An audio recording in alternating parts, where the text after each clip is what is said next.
Hi friends, स्वागत है आपका हमारे यूट्यूब चैनल में। मित्रों, जैसा कि आप लोग स्क्रीन पर देख सकते हैं कि ये कैसा प्रॉब्लम है आधार में।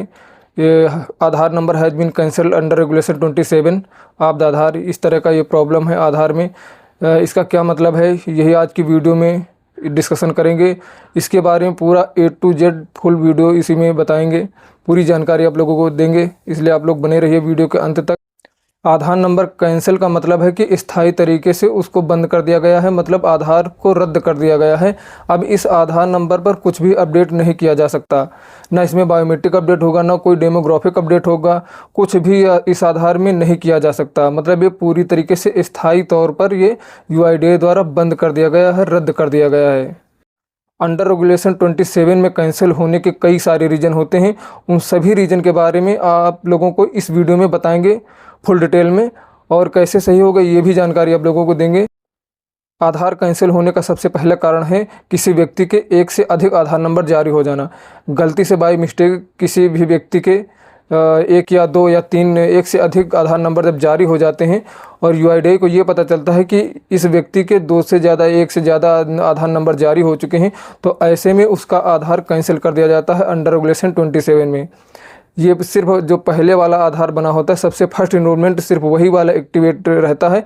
बाकी उसके बाद के जितने भी आधार नंबर होंगे, 1 2 3 जितने भी आधार नंबर होंगे वो सारे कैंसिल कर दिए जाएंगे। सिर्फ पहला वाला जो फर्स्ट इनरोलमेंट होता है, पहला आधार सबसे पहला बना होता है, सिर्फ वही एक्टिवेट होगा, बाकी सारे कैंसिल कर दिए जाते हैं। तो ऐसा तो बहुत कम ही होता है कि किसी के एक से ज़्यादा आधार नंबर बन जाएं, लेकिन बाई मिस्टेक कभी कभी हो सकता है, टेक्निकल इशू या किसी और रीज़न से बन गए हों। ये सबसे ज़्यादा प्रॉब्लम उसमें होती है जो छोटे बच्चे होते हैं 5 साल से कम आयु के, उन वाले में ये प्रॉब्लम ज़्यादा आती है।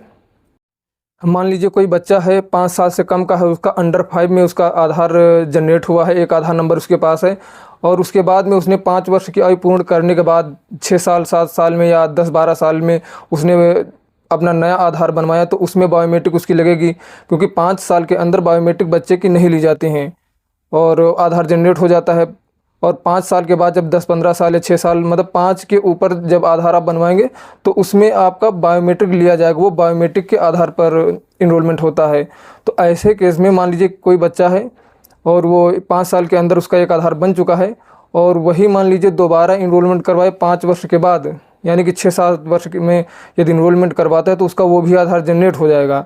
और यही जब बाद में आगे UIDAI को ये जानकारी होती है, उसकी पकड़ में आता है कि इस बच्चे का 2 इनरोलमेंट हो चुके हैं, 2 आधार नंबर जनरेट हो चुके हैं, तो ऐसे केस में वो जो दूसरा वाला है 5 साल के बाद जो इनरोलमेंट हुआ है, जो आधार नंबर जनरेट हुआ है, उसको कैंसिल कर देता है अंडर रेगुलेशन 27 में। यही रीज़न होता है। बाकी जब आप लोग आधार सेंटर पे जाते हैं तो आप लोग काफ़ी परेशान होते हैं कि आधार नंबर कैंसिल हो गया। उसमें ऑपरेटर लोग बायोमेट्रिक अपडेट करते हैं, मोबाइल नंबर अपडेट करते हैं, लेकिन ऐसा कुछ होता नहीं उससे, क्योंकि वो बिल्कुल रद्द हो चुका है। UIDAI ने बिल्कुल उसको कैंसिल ही कर दिया। कैंसिल का मतलब ही रद्द हो गया, उसमें कुछ भी अपडेट नहीं किया जा सकता। इस रीजन में जिन लोगों के आधार नंबर कैंसिल हुए हैं उनके लिए यही एकमात्र ऑप्शन है कि वो लोग अपना पहला आधार, जो पहला आधार इनरोलमेंट नंबर है, आधार नंबर, उसी पर वो लोग अपना बायोमेट्रिक अपडेट करवाएं, या उसी में जो भी करेक्शन करना है उसी में करवाएं। वही उन लोगों का सही रहेगा, वही एक्टिवेट होगा, वही वर्क करेगा। जो दूसरा अंडर रेगुलेशन 27 में कैंसिल है उसका कोई मतलब नहीं, उसे आप बेकार समझिए। आधार कैंसिल होने का दूसरा रीज़न ये है कि जो आधार बिना दिशा निर्देशों के पालन किए हुए बनाए गए हैं वो कैंसिल किए जाते हैं, क्योंकि UIDAI ने कई दिशा निर्देश दिए हैं इनरोलमेंट करते टाइम, उसमें क्या क्या सावधानियां करनी चाहिए और कैसे कैसे इनरोलमेंट किया जाता है। तो उसमें कुछ रूल्स और रेगुलेशन बनाए गए हैं। अगर उन रूल्स एंड रेगुलेशन को फॉलो नहीं किया जाएगा और वो उल्लंघन उस नियम का होगा तो उसके आधार पर ये आधार कैंसिल होते हैं। उसमें भी कई सब सेक्शन दिए हुए हैं कि कौन कौन से रूल्स हैं कि उनका उल्लंघन किया जाएगा तो एक अंडर रेगुलेशन 27 में कैंसिल किया जाएगा। पहला रीज़न ये है कि फ़ोटो ऑफ फ़ोटो, POP, मतलब फ़ोटो से फ़ोटो लगा दिया जाता है, जो कि UIDAI की साफ गाइडलाइंस है कि फ़ोटो से फ़ोटो नहीं लिया जा सकता, लाइव फ़ोटो लेनी चाहिए इनरोलमेंट करते टाइम। तो कुछ ऑपरेटर लोग पहले से फ़ोटो खींचा हुआ पासपोर्ट साइज़ का उसके ऊपर कैमरा लगाकर फ़ोटो खींच लेते हैं, उसकी फुल बायोमेट्रिक आती नहीं है। तो जब ये पता चलता है कि इसमें फ़ोटो से फ़ोटो लिया गया है तो ऐसे में वो भी आधार नंबर रद्द कर दिया जाएगा, कैंसिल कर दिया जाएगा। दूसरा कारण है फॉल्स बायोमेट्रिक एक्सेप्शन केस। इस केस में ये होता है कि फर्स्ट टाइम जब इनरोलमेंट व्यक्ति का किया जाता है तो उस टाइम उसका एक्सेप्शन के रूप में उसकी बायोमेट्रिक रिकॉर्ड कर ली जाती है। मतलब उसका कोई फिंगर नहीं लिया गया, जो उसमें एक्सेप्शन दिखा दिया कि इसके हाथ ही नहीं है, या दिखा दिया गया कि उसमें आइरिस नहीं लिया गया, आइरिस मतलब ब्लाइंड उसको दिखा दिया गया और रिकॉर्ड करके भेज दिया गया, इनरोलमेंट प्रोसेस हो चुकी और उसका आधार जनरेट भी हो गया। और उसके बाद में वही लोग जब बायोमेट्रिक अपडेट करवाते हैं तो वहाँ पर उनकी जो ट्रू बायोमेट्रिक है वो वहाँ रिकॉर्ड की जाती हैं। तो वहाँ पर ये पता चलता है कि इसका तो पहले अंधा बना दिया गया या उसका फिंगर ही नहीं लिया गया, उसको हैंडीकैप दिखाकर उसका रिकॉर्ड कर दिया गया बायोमेट्रिक अपडेट के वक्त। ये जब पता चलता है कि ये गलत हुआ है तभी उसमें आधार अंडर रेगुलेशन 27 में कैंसिल किया जाता है यूआईडीए द्वारा। कैंसिल होने का तीसरा कारण ये है कि किसी वयस्क व्यक्ति मतलब 18+ का जो कोई व्यक्ति है उसका इनरोलमेंट 5 साल से कम के बच्चे के रूप में कर दिया गया। मतलब उसका बायोमेट्रिक लगेगा ही नहीं, 5 साल से कम का किया गया उसका बायोमेट्रिक नहीं लगेगा, फ़ोटो वो दे देगा। उसके बाद में जब यूआईडीए को ये पता चलता है कि ये तो 18+ रेसिडेंट है और उसका जो इनरोलमेंट हुआ है वो अंडर 5 में हुआ है और ये गलती की गई है, ऑपरेटर से गलती हुई है, तो उस केस में ये आधार जो है वो अंडर रेगुलेशन 27 में कैंसिल कर दिया जाएगा, रद्द कर दिया जाएगा और हो सकता है ऑपरेटर को इस गलती के लिए ब्लैक लिस्ट भी कर दिया जाए। चौथा कारण, एक विशेष कारण उसमें होता है, यूआईडीए को ये पता लगता है कि ये जो इनरोलमेंट किया गया है ये छल कपट पूर्वक कुछ किया गया है, इसमें कुछ छिपाया गया है। अगर उसको लगता है तो वो अपने विवेक के आधार पर या जो भी उसके साथ में रेफरेंस में जो भी होता है किसी आधार पर वो इस केस को, ये जो आधार नंबर होता है उसको भी अंडर रेगुलेशन 27 में कैंसिल कर देते हैं।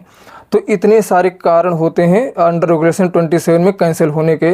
मतलब ये जो अंडर रेगुलेशन 27 है इसको जब कैंसिल कर दिया जाता है तो इस आधार नंबर को दोबारा एक्टिवेट नहीं किया जा सकता। आधार अंडर रेगुलेशन 27 में कैंसिल होने के इतने सारे रीज़न हो गए। अब उसका सल्यूशन क्या है वो आप लोगों को बता रहे हैं।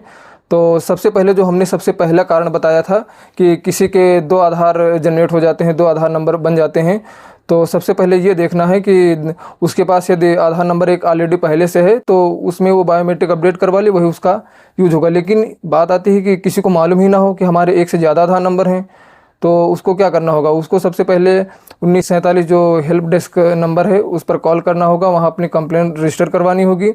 वो लोग आप लोगों को जानकारी देंगे कि आप लोगों का पहले से बना हुआ है तो जानकारी देंगे, नहीं तो आप लोगों को ये करना पड़ेगा कि एक नया इनरोलमेंट करना पड़ेगा। और जब नया इनरोलमेंट करेंगे तो उस केस में वो जो सेकंड बार जो आप नया इनरोलमेंट करेंगे तो वो मैचिंग डुप्लीकेट में रिजेक्ट हो जाएगा और 1947 पर कॉल करके आप लोग पुराना वाला जो आपका आधार नहीं मिल रहा था या आपको याद नहीं था वहाँ से इनरोलमेंट नंबर मिल जाएंगे, उस पर आप लोग बायोमेट्रिक अपडेट कर सकते हैं। बाकी जितने भी कारण हैं अंडर रेगुलेशन 27 में कैंसिल होने के, उन सारे केसों में नया इनरोलमेंट ही करना पड़ेगा और इसके अलावा कोई और ऑप्शन नहीं है। आप लोगों को नया इनरोलमेंट ही करना पड़ेगा। नया इनरोलमेंट करेंगे और नया आधार नंबर आप लोगों को दिया जाएगा।